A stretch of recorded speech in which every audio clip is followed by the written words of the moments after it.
بلکہ میرا کریم اپنے توبہ کرنے والے بندوں کے حوالے سے فرماتا ہے ان اللہ یحب التوابین ویحب المتطہرین، کہ بے شک اللہ توبہ کرنے والے اور پاک رہنے والوں سے محبت فرماتا ہے۔ آپ ذرا سوچو تو صحیح،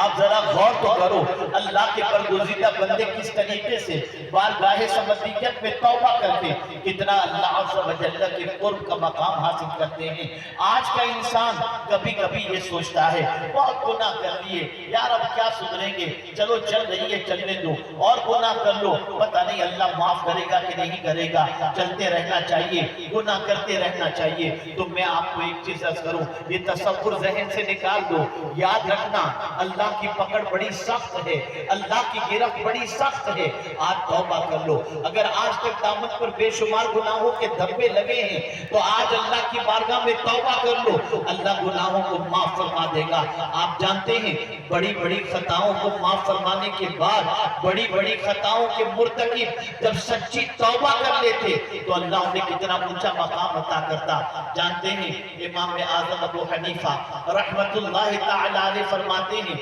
قیامت میں اگر رب نے پوچھا کیا لائے ہو تو عبداللہ ابن مبارک کو پیش کر دوں گا۔ آپ جانتے ہیں حضرت عبداللہ ابن مبارک رضی اللہ المولا تبارک و تعالی عنہ کتنے عظیم بزرگ تھے، اللہ اکبر، لیکن بزرگی کے مقام پر پہنچنے سے پہلے ایک لڑکی کے عشق کے اندر گرفتار تھے، اس کی محبت ان کے دلوں میں تھی۔ ایک مرتبہ لڑکی نے کہا رات کو میں اپنے گھر کی چھت پر آؤں گی، آپ باہر آ جائیے گا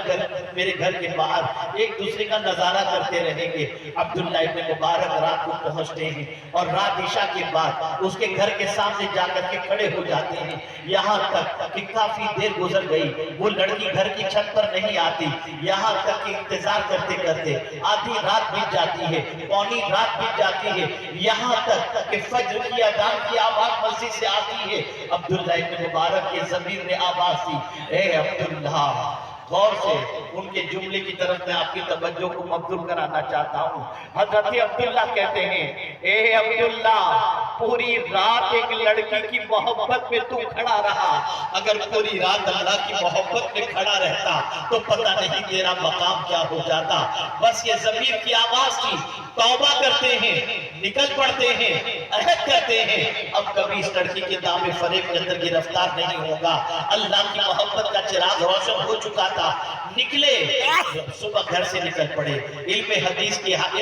حاصل کرنے کے لیے، علم کے حصول کے لیے نکلتے ہیں۔ اللہ اکبر، چل رہے ہیں، تھوڑا سا راستہ طے کیا، دھوپ آہستہ آہستہ بڑھتی جا رہی تھی، یہاں تک کہ دھوپ جو ہے وہ شباب پر ہو گئی۔ حضرت عبداللہ ابن مبارک رضی اللہ تعالی عنہ سفر کر رہے ہیں، ایک بزرگ گلی سے گزرے، گلی سے نکلے اور نکلنے کے بعد حضرت عبداللہ ابن مبارک کے ساتھ چلنے لگے۔ تھوڑی دیر کے بعد حضرت عبداللہ ابن مبارک نے محسوس کیا کہ سر کے اوپر بادل سائبان کے طور پر ہے۔ بادل کا سائبان دیکھ کر عبداللہ ابن مبارک نے سوچا میں تو پوری رات ایک لڑکی کی محبت میں کھڑے رہ کر کے گزار دیا، تو یہ سائبان تو شاید یہ بزرگ کی وجہ سے ہے کہ آج جو ہے سورج کی تپش سے یہ بادل ہمیں بچا رہا ہے، یہ اس بزرگ کی وجہ سے ہوگا۔ اللہ اکبر، سفر چل رہا ہے، دونوں بات چیت کرتے ہوئے جا رہے ہیں۔ جب دونوں کا راستہ جدا ہوا، جب حضرت عبداللہ ابن مبارک ایک راستے سے جانے لگے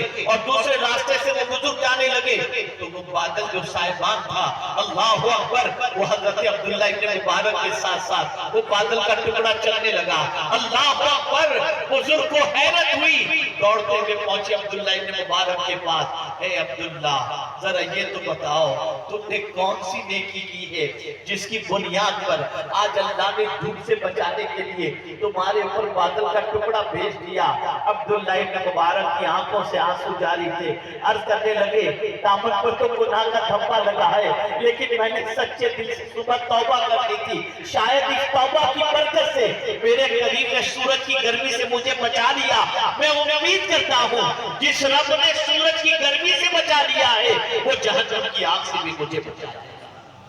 اے رسول اعظم کے دیوانوں، توبہ کر لو، اللہ کی طرف رجوع کر لو، اس سے پہلے کہ موت آہنی بن جا ہمیں اپنی گرفت میں لے لے، اللہ ہم سے حساب لے، اس سے پہلے اپنا حساب لے لو۔ وہ بڑا کریم ہے، وہ بڑا رحیم ہے، وہ خود فرماتا ہے جب میری طرف کوئی ایک بالش بڑھتا ہے تو میری رحمت ایک ہاتھ بڑھتی ہے، جب کوئی میری طرف چل کر کے آتا ہے تو میری رحمت دوڑ کر کے بڑھتی ہے۔ آپ مجھے بتاؤ تو صحیح، وہ اپنے بندوں کو بلا رہا ہے، وہ اپنے بندوں پر کرم فرما رہا ہے۔ اللہ اکبر، اپنے محبوب صلی اللہ علیہ وسلم سے ارشاد فرماتا ہے نبی عبادی انی انا الغفور الرحیم، میرے